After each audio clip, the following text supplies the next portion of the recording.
안녕하세요. 클린심판 아카데미에 오신 여러분 환영합니다. 이번 시간에는 네트와 채점형 종목의 올림픽 판정 사례를 살펴보겠습니다. 첫 번째로 알아볼 종목은 2020년 도쿄올림픽에서 발생했던 배드민턴 판정 사례입니다.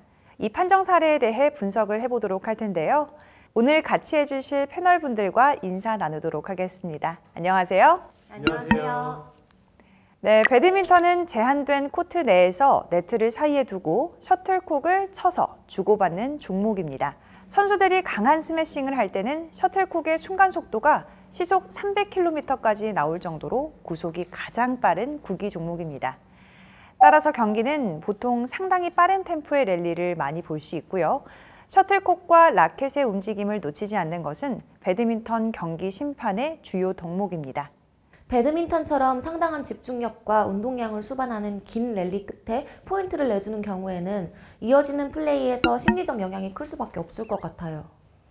네, 그렇죠. 이제 살펴볼 사례 역시 판정이 선수들에게 심리적 영향을 준 경우라고 봐도 될 것 같습니다. 도쿄올림픽에서 일본의 혼합 복식조인 Y 선수와 A 선수의 팀은 일본 배드민턴 역사상 최초로 올림픽 준결승에 진출하는 쾌거를 이뤄냈습니다. 준결승 상대는 이번 시드의 중국팀이었는데요. 중국팀의 전력이 앞서는 것으로 평가받는 가운데 시작된 경기는 상승세의 일본 팀의 선전으로 1게임부터 예상외로 팽팽하게 진행되었습니다. 영상 함께 보시죠. 19대 19로 동점인 상황에서 랠리가 진행되던 중 중국팀의 라켓에 맞고 네트 근처로 높게 뜬 셔틀콕을 일본의 A 선수가 네트 위에서 살짝 건드려 넘기고 이는 일본 팀의 득점으로 인정되었습니다. 영상으로 봐도 셔틀콕이 네트를 넘어온 후 친 건지 아닌지 약간 애매하네요. 하지만 엄파이어는 빠르게 일본의 득점으로 판정하고 그대로 경기를 진행시켰네요.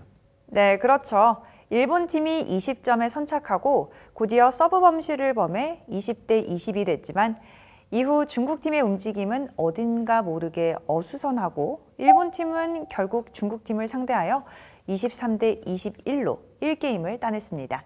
중국팀 입장에서는 잘못된 판정으로 게임을 넘겨줬다는 생각이 머릿속에 맴돌면서 경기에 집중하기 어려웠을 것 같은데요.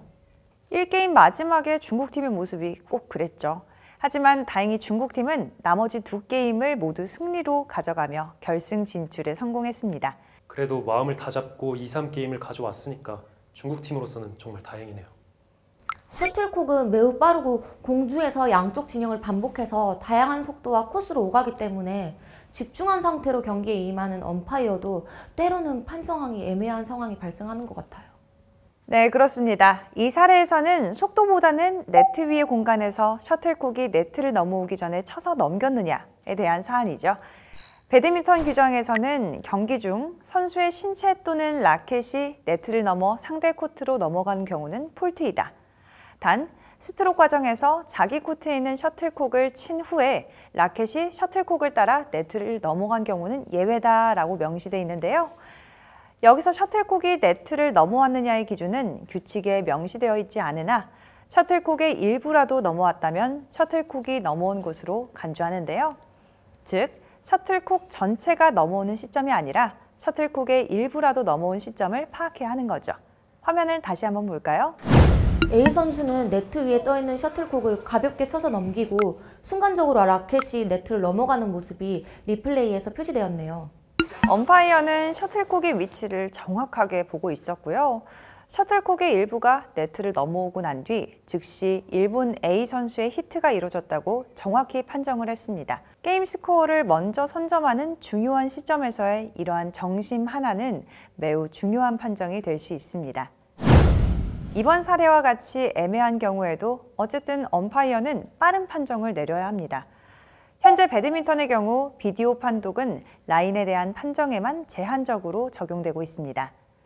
만약 비디오 판독이 있더라도 네트 플레이에 관한 폴트 상황은 판독관에 따라 다른 결과가 나올 수도 있는데요. 그렇기 때문에 이러한 섬세하고 빠른 플레이 시 엄파이어에게 가장 중요한 능력 중에 하나는 어느 한 팀의 항의가 나오기 전에 빠르게 판정을 하는 겁니다.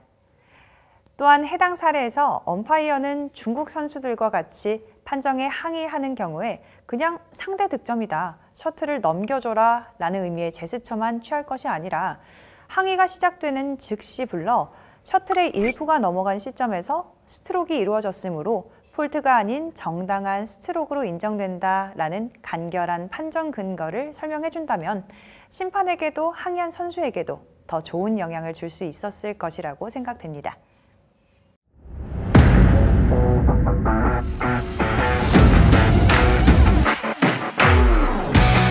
그럼 계속해서 다음 네트형 경기인 탁구에 대해서 살펴보겠습니다. 2020년 도쿄올림픽에서 발생했던 탁구 판정 사례에 대해서 살펴보도록 할 텐데요. 탁구는 모든 구기 종목 중 가장 가벼운 공을 라켓을 이용해 직사각형의 테이블 위의 네트 너머로 주고받는 종목입니다. 플라스틱 재질의 공은 그 무게로 인해 선수가 가하는 스핀과 강도뿐만 아니라 온도와 습도, 그리고 조명과 바람과 같은 아주 작은 환경적인 요소에도 민감하게 변화하기 때문에 그 특성을 최대한 이용한 기술로 상대를 공략하는 빠르지만 매우 섬세한 종목이 탁구입니다. 여기서 질문 하나 드릴게요. 탁구에서 최강의 위치를 지닌 나라는 어딘지 혹시 아시나요? 알죠. 중국 출신 선수들이 최강이잖아요. 맞아요. 그래서 많은 국가에서 귀화한 중국 선수들이 국가대표로 출전하는 모습을 자주 볼 수 있잖아요. 네, 그렇죠. 중국 국가대표 출신의 L 선수는 90년대에 룩셈부르크 출신 남편과 이주해 현재까지 코치 겸 선수로 활동하며 도쿄올림픽에 다시 룩셈부르크 국가대표 선수로 출전해 올림픽 최고령 탁구 선수의 기록을 세우기도 했습니다. 아, 최고령 L 선수, 우리나라 S 선수와 맞붙어 경기를 펼친 그 선수잖아요. 네, 그렇습니다. 여자 단식 2라운드에서 한국의 신예 S 선수와 맞붙은 L 선수는 노련한 경기 운영으로 3세트까지 2대1로 앞서가고 있었습니다. 기억나요.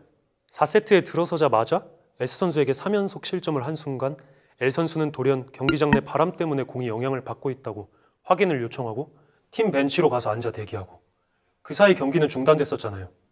네, 바람에 대한 항의는 처음이었으나 실제 바람이 불어 경기에 영향을 준다면 반드시 확인이 필요한 사안이었죠. 어수선하게 움직이던 엄파이어진은 5분여가 지난 뒤 조직위 측에 문제 없음을 확인하고 나서야 경기를 속개했습니다. 실제로 테이블 위에 공이 살짝 움직이기도 하는 등 바람이 전혀 없다고 할 수는 없었거든요. 그런데 다른 경기에서 이와 유사한 항의가 없었다는 점을 봤을 때 경기에 지장을 줄 정도는 아니었던 것으로 보입니다. 하지만 이로 인해 상승세를 타고 있었던 S 선수의 좋은 흐름이 끊길 수 있었지 않을까요? 게다가 상대방 L 선수는 쉼없이 진행되는 7세트 경기의 진행 도중 체력을 보충할 수 있는 기회가 되었을 것 같아요. 그런데 이렇게 선수가 경기의 흐름을 끊는 전략처럼 보이는 모든 항의를 받아주어야 하나요? 탁구의 경우 경기 중 경기장 환경의 판정 권한에 대한 자격을 살펴보면요. 대회 심판장은 경기장 환경 및 시설물에 대한 감독 및 사용 여부에 대한 판단을 결정할 수 있고요. 엄파이어는 경기 중 발생된 경기장 환경에 대해 선수의 컴플레인이 있을 경우 그 문제 해결을 위한 판정 권한은 레프리에게 있기 때문에 잠시 경기를 중단하고 레프리를 불러 해결해야 한다고 되어 있습니다. 경기 중 선수는 경기장 환경 문제로 이의 제기를 할 수 있으나 엄파이어 및 레프리가 고려해야 하는 문제점이 있습니다. 먼저 본인의 컨디션 조절이나 경기의 흐름을 끊기 위한 고의성이 있는지에 대한 여부를 확인해야 되고요. 실제로 방해 요소가 있어서 환경 개선이 필요한지를 살펴봐야 합니다. 만약 선수의 고의성이 의심된다면 어떻게 해야 하나요? 엄파이어의 판단으로 경기를 지속하도록 하고 만약 해당 선수가 응하지 않는다면 페널티를 부과할 수 있습니다.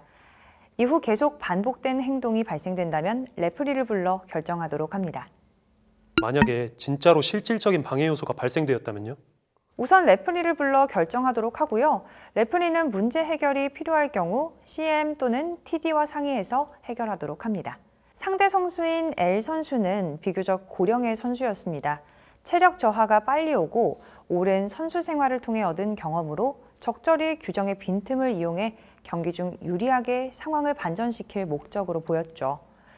이미 경기가 후반으로 넘어가는 상황이고 게임 스코어 2대1의 중요한 지점에서 우리나라 S 선수의 끈질긴 랠리로 체력이 고갈돼 잠시 체력 보충이 필요한 시점이었을 거예요.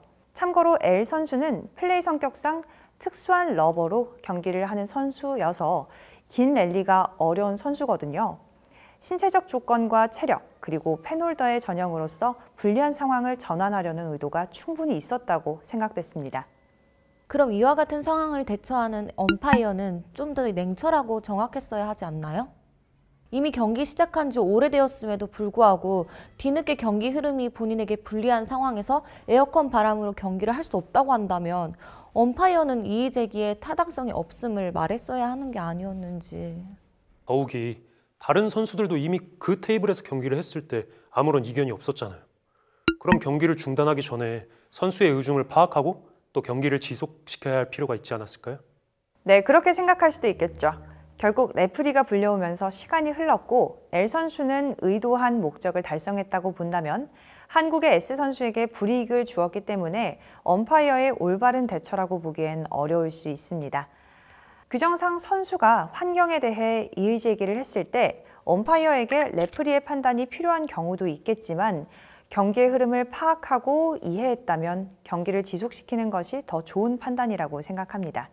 규정에 정확하게 설명되지 않는 순간이나 돌발 상황에 대한 룰 설명이 부족할 경우 포괄적인 규정 안에서 판단해야 하는 것은 엄파이어의 역량이고 몫이기 때문이죠. 그렇기 때문에 엄파이어는 정확한 상황과 선수의 의도를 파악하는 역량이 필요하고 경기에 집중력을 갖고 공정한 결정을 하는 데 노력을 기울여야 하며 이에 대한 의견을 교육과 논의를 통해 발전시켜 나갈 필요성이 있습니다.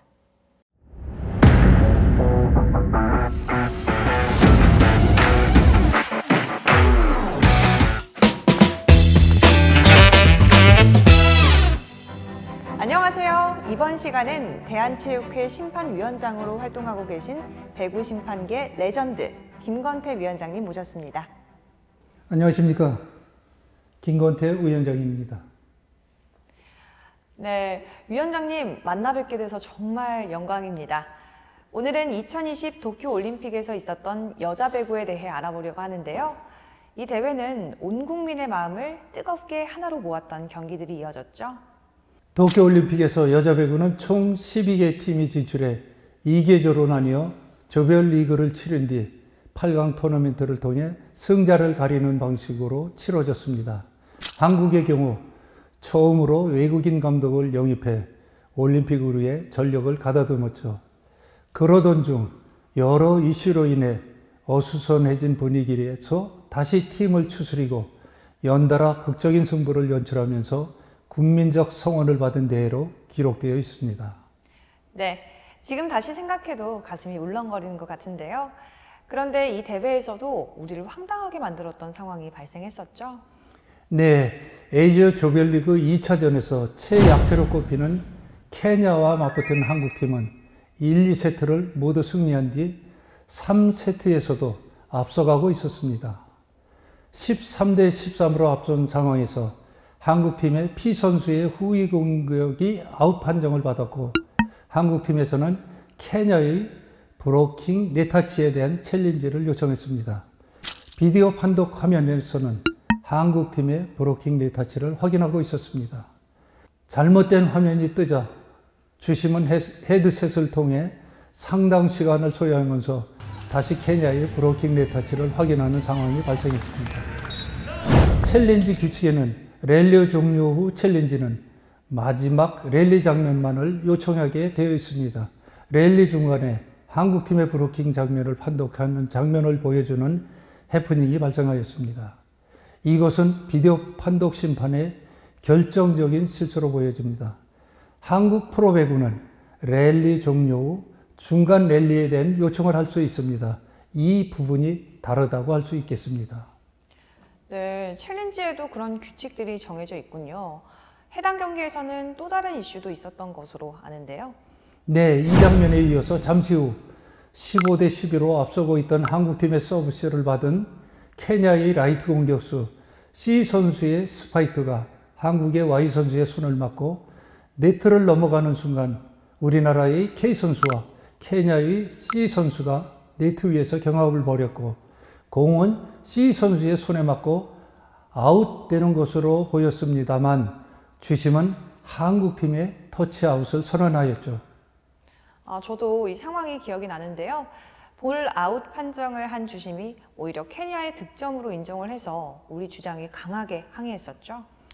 네, 강하게 항의를 받은 주심은 우리나라 Y 선수의 손에 맞고 바로 넘어온 공이 그대로 아웃되었다는 동작을 하면서 설명을 하였습니다. 이에 한국의 감독은 챌린지를 신청했고 비디오 판독 결과 케냐의 C 선수 노터치라는 결과가 나왔습니다. 그래서 주심은 그대로 케냐의 득점을 인정한 거네요. 그렇죠. 얼마나 황당했겠습니까? 황당한 표정의 감독과 코치는 부심에게 계속 상황을 설명하며 항의했으나 판정은 더 이상 번복되지 않았습니다. 이런 결과들이 나오게 된 원인은 무엇일까요? 먼저 첫 번째 사례에 대해 설명 부탁드립니다.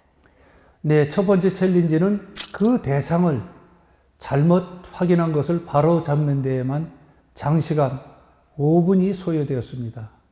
랠리 종료 후 비디오 판독은 마지막 랠리 장면만 판독할 수 있다는 규칙에 의거 한국의 P 선수가 공격할 때 케냐의 브로커 장면을 판독하여야 함에도 불구하고 다른 장면을 보여준 비디오 판독 심판의 실수로 보여집니다. 명확한 사안에 대해 주심이 소통에 어려움을 겪고 있는 장면이 계속해서 중계 카메라에 잡혔습니다. 비디오 판독 심판의 실수로 5분이나 경기를 지연시켰다면 선수들의 경기력에도 안 좋은 영향을 미쳤을 것 같은데요. 그럼 두 번째 사례는 어떤가요? 다소 혼란스러운 과정과 판정이 나왔는데요. 비디오 판독 심판은 판독 시 예상, 예측, 추측을 하지 말고 눈에 보이는 것만 판독을 해야 합니다. 비디오 판독 결과 노터치 판정이 나온 것은 케냐의 C 선수 손에 터치하는 장면은 명확하지 않았으나 볼이 굴전되는 모습은 볼 수 있었습니다. 하지만 그렇다고 명확하지 않은 C 선수의 브로킹 터치아웃으로 판독을 할 수는 없었을 것입니다. 챌린지 자체가 여러 상황을 종합적으로 보고 판단하는 것이 아닌 특정한 단일 상황에 대한 정심 또 오심 여부만 가리는 것이기 때문에 비디오 판독 심판은 해당 상황에서 명확하지 않은 케냐 선수의 블러킹 터치아웃으로 판정을 내릴 수는 없었다. 이런 말씀이신 거죠? 네, 만약 케냐의 노터치를 선언할 것이라면 이는 그 자체만으로도 명백한 오독일 만큼 공의 굴절이 명확했습니다만 비디오 판독 화면에는 케냐의 C 선수의 손에 터치하는 장면을 볼 수는 없었습니다. 이때 비디오 판독 심판은 영상 화면을 주심 쪽에서 잡은 화면이 아니라 부심 쪽에서 잡힌 화면이라면 좀 더 정확한 판독이 나왔을 것이라는 아쉬운 생각이 듭니다. 네, 올림픽 등 견이 있는 이 국제대회에서는 국제배구연맹에서 임명한 최정예 심판들이 배정되는 것으로 알고 있는데요. 사례의 주심도 그중 한 명이고요. 그런데 두 번째 상황 같은 경우 바로 눈앞에서 느린 속도로 진행됐음에도 이해하기 어려운 판정이 나왔는데 왜 그랬을까요? 글쎄요, 경기력에 대한 집중력도 부족하였고 또 판독 시 주심의 소통 능력이 원활하지 않아 헤드셋을 통한 챌린지가 제대로 이루어지지 않았거나 아니면 비디오 판독 심판의 전문성 부족일 수 있습니다. 어떤 이유에서든 경기 운영에 대해 주심과 다른 판독 요원들 간의 소통의 문제가 있었던 것은 분명해 보입니다. 내내 리드를 지키던 한국팀이 여기서 잠시 흔들리다가 역전까지 허용하기도 했는데요. 경기 결과는 어떻게 진행됐나요? 네, 하지만 우리 선수들은 어려움을 극복하고 결국 재역전에 성공해 세트 스코어 3대 0으로 경기를 마무리했죠. 이외에도 또 논란이 됐던 판정 사례가 있었나요? 예, 그렇습니다.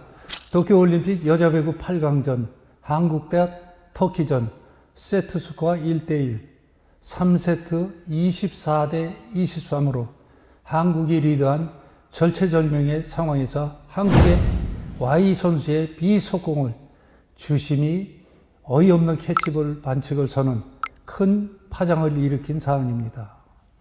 결국 세트스코어 28대 26으로 이겼으니까 다행이지, 그렇지 않으면 한국은 경기 결과 3대 1로 패하여 여자 배구의 기적은 여기에서 멈췄을 것입니다.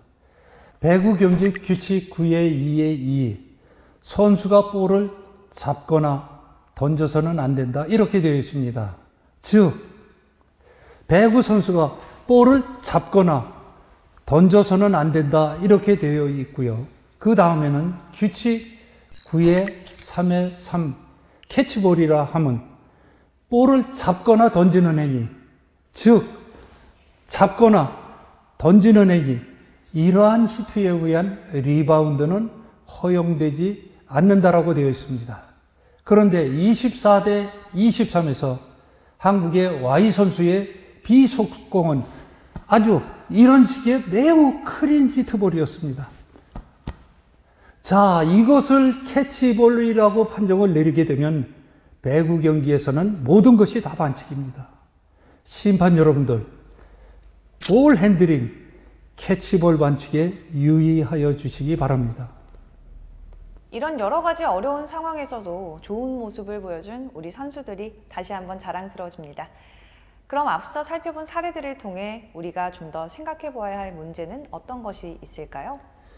먼저 올림픽 레벨에 대해서 선발된 심판들의 경기 운영 능력과 소통 능력은 국제배구연맹에서 충분히 검증하고 있는가를 다시 한번 생각해 봐야 되겠죠. 또한 경기의 원활한 진행을 위해 도입된 태블릿을 사용하는 챌린지 요청에 대한 절차와 방법 등을 참가팀들과 경기 운영 요원들에게 사전에 충분히 숙지되어 있는지도 살펴봐야 됩니다. 현재 참가팀에 따라 코칭 스텝의 비디오 챌린지 이해도 및 운영 능력 차이가 있는 상황입니다.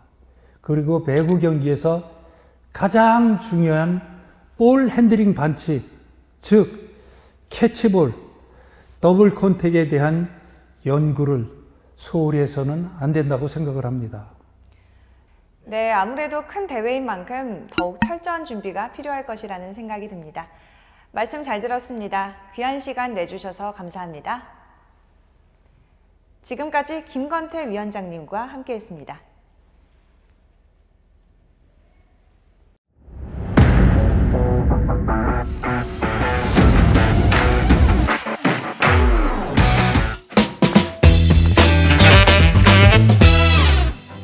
안녕하세요, 김건태 위원장님. 앞서 배구 사례를 통해 한번 만나 뵀었는데요. 비치발리볼 사례로 다시 뵙게 돼서 반갑습니다. 안녕하세요. 반갑게 맞이해 주셔서 감사합니다. 김건태 위원장입니다. 네, 이번 시간에는 2020 도쿄올림픽에서 있었던 비치발리볼 비디오 판독 사례에 대해 설명 듣기 위해 모셨는데요. 올림픽 출전 자격을 얻은 16개 팀이 별도 예선 라운드 없이 바로 결선 토너먼트에 돌입해서 경기를 치렀죠. 네, 그렇죠. 이 판독 5독 사례가 발생한 건 미국과 캐나다의 경기였습니다. 미국 팀은 비치발리볼 강국으로 세계 랭킹 3위의 강자고요. 반면 세계 16위인 캐나다는 16강전에서 미국 팀을 만나게 되었습니다. 두 팀은 한 세트씩 주고받으며 세트 스코어 1대 1로 마지막 3세트에 들어가게 되었습니다. 비치발리볼에서는 2016 리우 올림픽에서부터 비디오 판독 시스템을 도입했는데요. 어떤 시스템으로 구성이 되어 있나요? 비치발리볼 비디오 판독 시스템은 레프리 디렉터와 은퇴한 베테랑 심판들로 구성되며 심판은 판독에 개입할 수 없습니다. 네, 그렇군요. 그런데 어떤 일이 발생을 한 건가요? 네, 미국과 캐나다 경기에서 두 팀은 한 세트씩 주고받으며 세트 스코어 1대 1로 예상과는 달리 접전을 펼쳤어요. 드디어 15점을 선취하는 팀이 승리하는 3세트에 돌입했습니다. 팽팽한 경기가 이어지는 가운데 캐나다가 12대 11로 앞서고 있던 상황에서 미국에서 넣은 서브가 아슬아슬하게 라인에 걸치면서 선심으로부터 아웃 판정을 받았습니다. 동점이 될 수 있는 상황에서 2점 차로 뒤지게 될 위기에 처한 미국 팀은 즉시 판정에 대한 챌린지를 신청했죠. 비디오 판독 결과는 어떻게 나왔나요? 비디오 판독 결과는 볼 인으로 판독되었고 12대 12가 되었습니다. 그런데 일반적으로 이렇게 결과가 나오면 챌린지 상황은 여기서 종료되지 않나요? 어떤 문제가 발생한 건가요? 그렇죠. 일반적으로 챌린지 상황은 여기에서 종료가 돼야 되죠. 그런데 몇 초 지난 후에 전광판에 영상과 함께 볼 아웃이라는 문구로 정정이 됩니다. 이때 주심은 즉시 볼 아웃으로 판정을 번복했어야 옳았습니다. 처음에 볼 인으로 결과가 나왔다가 다시 반대로 볼 아웃으로 나온 거네요. 네, 맞습니다. 이때 캐나다 팀에서 심판에 다가가 이에 대한 항의를 했고 또 판정이 번복되면서 13대 11로 다시 정정이 되었습니다. 그렇게 된 거군요. 주심도 비디오 판독 심판도 사람이니까 실수를 할 수는 있지만 올림픽이라는 큰 대회에서 일어나면 안 될 일이 일어난 거네요. 그렇죠. 공정한 환경에서 최선을 다해 실력을 겨뤄야 하는 무대에서 이 판정은 최종적으로 이 경기의 승부를 가르는 결정적인 요인으로 작용될 수도 있었습니다. 심판도 사람이기 때문에 심판이 실수한 것을 바로잡는 것이 비디오 판독인데 이 비디오 판독마저 오독한 경우에는 그 후유증은 배가 됩니다. 네, 그런데요. 국제배구연맹 규정에 따르면 챌린지에 대한 주심의 판정이 한 번 내려지면 그 결정이 최종이 되지 않나요? 지금은 같은 상황에 대해 두 차례의 번복이 된 거라고 볼 수 있는데요. 같은 상황에 대한 두 차례의 번복이 있을 수는 없는 일이죠. 이에 대해 심판은 경기 후 보고서에 오퍼레이터가 버튼을 잘못 누른 실수였고 이를 바로잡은 것이라고 해명했습니다. 하지만 주심이 경기 도중 발생한 오류를 신속하게 바로잡지 못하는 경우 해당 사례보다 더 어처구니 없는 상황으로 이어질 수 있습니다. 마지막 세트의 접전 상황에서 판정 시비가 선수에게 얼마나 큰 영향을 미치는지는 수많은 사례에서 확인할 수가 있습니다. 그런데 판정에 오류가 발견되면 심판은 즉시 조치를 해야 하는데요. 캐나다 팀에서 항의를 하니 그제서야 재번복을 한 거잖아요. 그렇죠. 게다가 그 해명 내용이라는 것도 오퍼레이터의 실수라고 하면서 외적 요인에 의한 실수로 상황을 설명했죠. 조금 부적절한 해명이라고 할 수 있겠습니다. 네, 아주 대표적인 비디오 판독 오독 사례로 볼 수 있겠네요. 이 판정이 미국의 이후 경기에 큰 영향을 미쳤을 것 같은데요. 네, 이 논란의 과정에서 미국의 A 선수는 화가 난 상태로 주심에게 수차례 항의를 하면서 옐로우 카드까지 받았습니다. 이 판정으로 인해 심리적 안정을 잃은 미국 팀은 속개된 플레이에서 실수를 범하는 등 냉정을 찾지 못하고 결국 캐나다에게 15대 13으로 세트를 내주며 그대로 올림픽을 마감했습니다. 결과론적이지만 만약 잘못된 판독으로 12대 12가 돼서 캐나다 팀이 역전패를 당했으면 그 파장은 훨씬 더 컸을 것 같은데요. 과연 이 사례를 통해 우리가 어떤 점을 생각해 봐야 할까요? 배구 경기의 주심의 판정은 최종적이어야 합니다.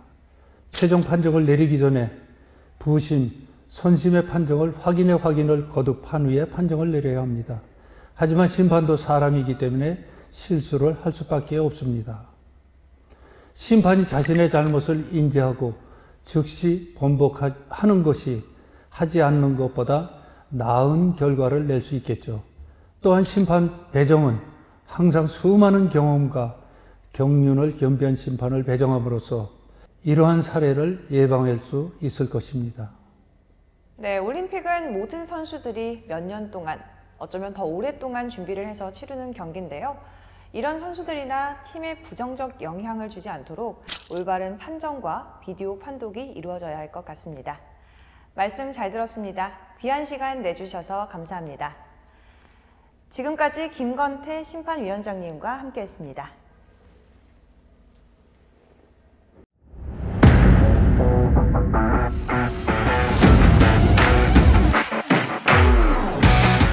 그럼 계속해서 다음 채점형 경기인 스노보드에 대해서 살펴보겠습니다. 2022년 베이징 올림픽에서 발생했던 판정 사례에 대해서 살펴볼 텐데요. 올림픽 스노보드는 5개 메달이 걸려있는 종목입니다. 계측형 종목인 평행대회전과 스노보드 크로스, 채점형 종목인 빅에어, 하프파이프, 슬로프 스타일의 5종목이 치러지는데요. 채점형 3종목은 일반적으로 심판진 구성이 거의 똑같습니다. 살펴볼 판정 사례는 가장 먼저 열린 슬로프 스타일에서 발생한 겁니다. 캐나다의 피 선수가 금메달을 땄잖아요. 어떤 논란이 있었던 거죠? 이 금메달에 큰 논란이 일었습니다. 피 선수는 경기 도중 보드를 잡는 대신 두 손으로 무릎을 잡았죠. 그건 명백한 감점 요인으로 알고 있는데요. 그럼에도 높은 점수가 나온 것 같네요. 네, 그렇죠. 그럼에도 불구하고 감점을 받지 않았기 때문에 중국의 신예 S 선수와 캐나다의 동료 M 선수보다 높은 점수를 받으면서 금메달을 따게 되었습니다. 선수 스스로도 실수에 대해 인지하고 있다고 밝혔고요. 실제 경기에서 17살의 중국 신예 S 선수는 올림픽 최초로 1800도 에어리얼 스턴트를 성공시키는 등 엄청난 퍼포먼스를 보여줬음에도 피 선수보다 낮은 점수를 받아 의아함을 낳기도 했죠. 중국의 S 선수는 판정에 좀 실망했을 수도 있겠는데요. 어떻게 이런 일이 발생한 거죠?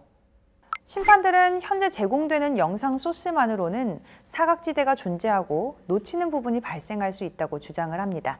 해당 사례에서 심판들은 주어진 영상으로 판정을 내렸고 피 선수의 경기에 대한 리플레이 권한을 행사하지 않았습니다. 무릎을 잡는 장면을 보지 못했다는 얘기네요. 아니, 다양한 각도에서의 영상이 소셜미디어에서는 실시간으로 공유되어서 우리는 볼 수가 있는데 정작 심판들에게는 충분히 제공되지 않았다는 얘기인가요? 논란의 경기 다음 날 수석 심판 S는 인터뷰에서 카메라에 제한된 각도로 인해 피 선수의 감점 요인을 미쳐보지 못했다면서 실수를 인정을 했고요. 만약 봤더라면 점수가 달랐을 것이다 이렇게 말을 했습니다. 하지만 채점형 종목인 슬로프 스타일에서는 명백한 심판의 잘못을 인정하더라도 경기 결과가 다시 바뀌지는 않습니다. 따라서 경기 결과는 그대로 유지되었습니다. 어쩔 수 없다고 하더라도 다른 선수들 입장에서는 다소 이해하기 힘든 부분들도 있겠네요. 네, 우리는 이 사례를 통해 채점형 경기에서 심판의 채점은 경기 이후 오류가 발견되더라도 유지해야 하는지, 채점 이후 비디오 리뷰를 통해 점수 조정이 가능한지에 대해 생각해 봐야 할 것입니다.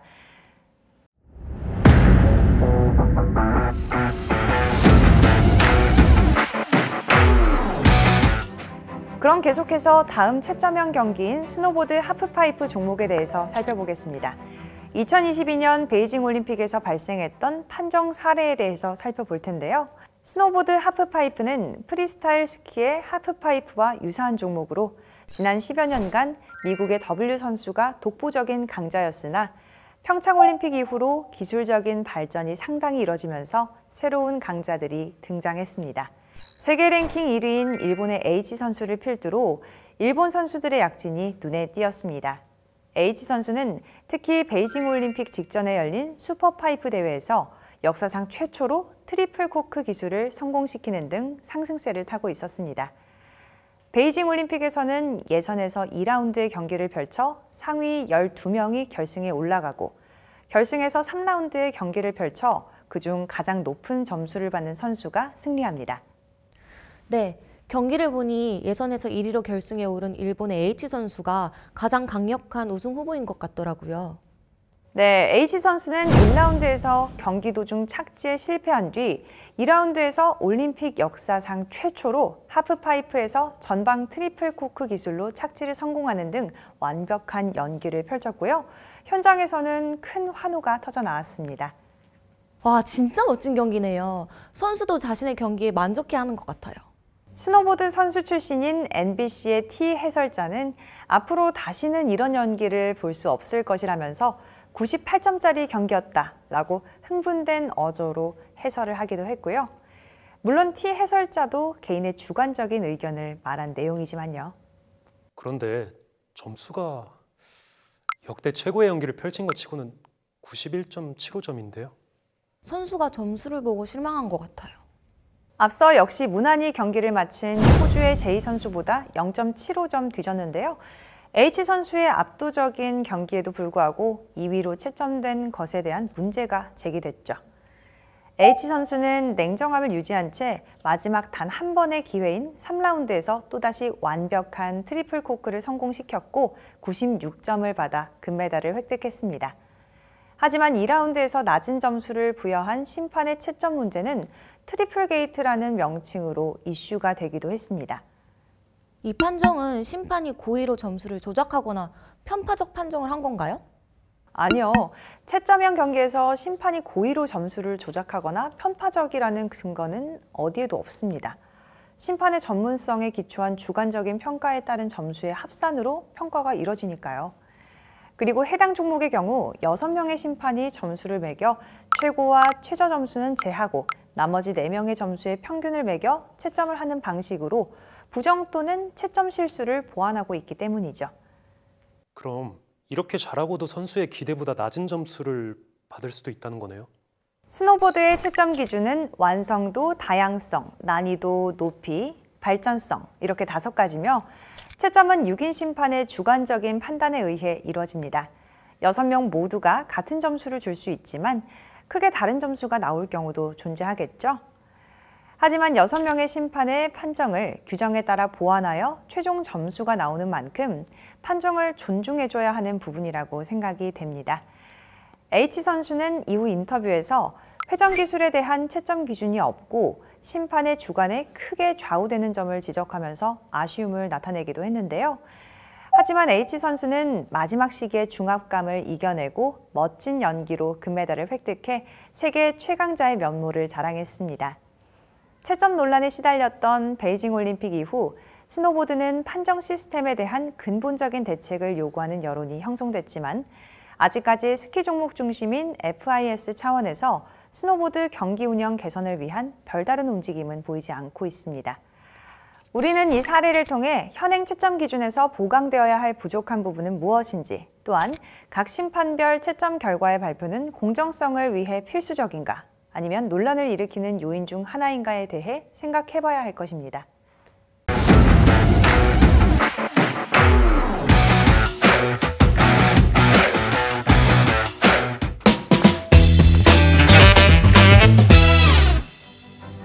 안녕하세요, 심판님. 자기소개 간단하게 부탁드립니다. 안녕하세요. 스키점프 심판 김재건입니다. 저는 대한스키협회 대회운영팀 과장으로 근무하고 있으며 스키점프 국제대회 총괄 담당 및 스키협회 내 모든 엘리트 대회를 운영하는 업무를 담당하고 있습니다. 네, 만나 뵙게 돼서 반갑습니다. 오늘은 2022 베이징 올림픽에서 첫 선을 보인 스키점프 혼성 단체전 사례를 살펴보려고 합니다. 간단하게 스키점프 혼성 단체전에 대해서 설명 부탁드릴게요. 말씀하신 것처럼 스키점프 혼성 단체전은 2022년 베이징 동계올림픽에서 첫 선을 보인 종목입니다.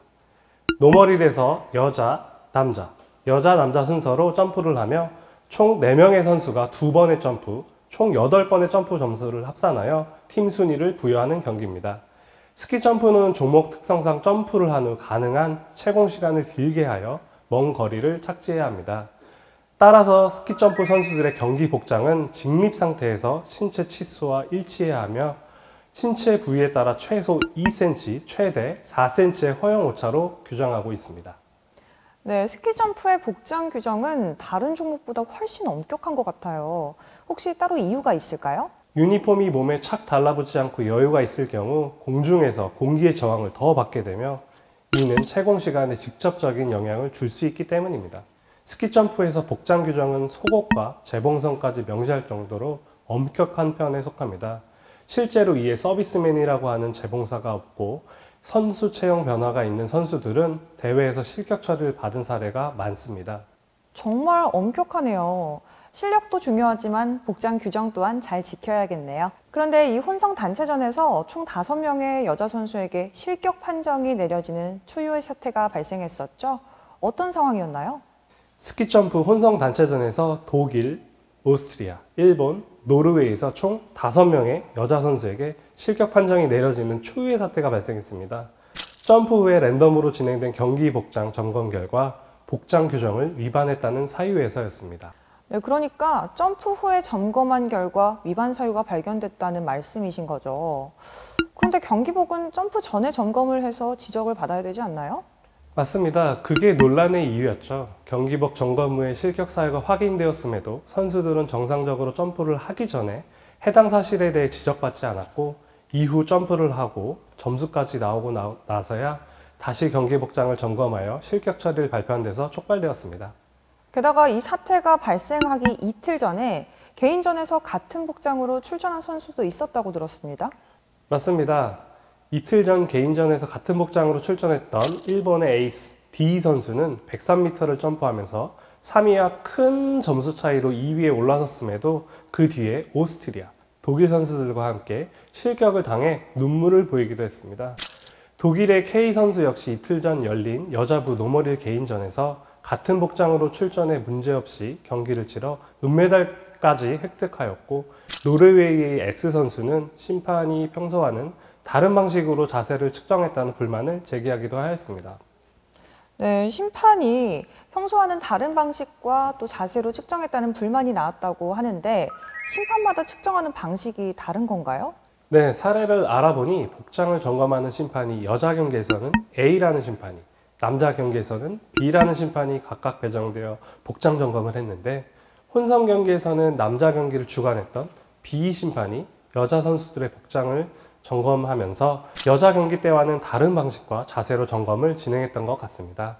앞서 말씀드렸듯이 복장에 대한 규정은 매우 엄격하기 때문에 다른 방식과 자세로 점검할 경우 앞서 진행된 여자 경기에서는 크게 이상이 없었던 복장이더라도 규정 위반이 될 수 있습니다. 좋은 성적을 내고도 실격당한 선수들은 정신적으로 충격이 정말 컸을 것 같은데요. 이후로 경기는 잘 치렀나요? 실격 판정을 받은 선수들은 1차 시기 실격으로 순위권과 멀어짐에 따라 2차 시기에서는 항의성을 보이듯 저조한 기록을 남기고 경기를 마무리했습니다. 그 결과 최초로 금메달을 획득한 슬로베니아 팀, 러시아의 은메달과 캐나다의 동메달이라는 이변의 결과를 낳기도 했습니다. 네, 스키점프 규정상 점프 후에도 랜덤으로 복장 점검을 하는 부분은 어쩔 수 없지만 이 사례가 우리에게 주는 시사점이 많이 있을 것 같습니다. 열심히 올림픽을 준비한 선수들에게 억울한 일이 발생하면 안 될 텐데 말이죠. 그렇습니다. 사실 복장 규정에 대한 수트 실격은 스키점프에서는 빈번한 일입니다. 그래서 재봉사가 직접 따라다니기도 하고요. 하지만 복장 규정에 대한 사전에 모든 점검을 마치지 않고 기록 후 점검을 통해 다시 실격 처리를 진행하는 부분은 해당 선수들에게는 상당한 억울한 일이 되기 때문에 이런 부분들을 개선할 수 있는 판정 방법은 어떤 것들이 있을지 고민해 봐야 할 것 같고요. 그리고 앞선 사례의 경우 혼성 경기라도 여자 선수들은 여자 경기를 점검했던 A 심판이 측정했다면 조금 다른 결과가 나왔을 수도 있는데, 이러한 부분은 심판진을 통일성 있게 배치하거나 점검 방식이나 자세를 통일할 필요도 있다고 봅니다. 네, 스키점프는 복장 규정이 엄격하니까 이런 사례와 같은 불만들이 제기되는 경우도 많고 채점 종목이다 보니 심판들의 고충이나 어려운 점도 있을 것 같은데요. 어떠세요? 스키점프의 경우 복장을 점검하는 심판 외에 비행 자세를 평가하는 심판이 있고, 거리의 경우는 비디오 판독으로 진행을 하는데요. 저 같은 경우 비행 자세를 심판하는 심판으로 대부분 30초 정도의 순간적인 판단을 계속해서 내려야 하는 어려움이 있죠. 그럼에도 정확한 판정을 내릴 수 있게 국제스키연맹에서는 좋은 동작과 감점 동작 등을 구분하여 이미지와 영상을 통해 여러 사례들을 심판들이 학습할 수 있도록 이러닝 시스템이라는 교육 자료를 제공하고 있습니다. 그 많은 선수들을 30초 내에 계속적으로 판단해야 한다니 상당한 집중력과 판단력이 필요할 것 같은데요.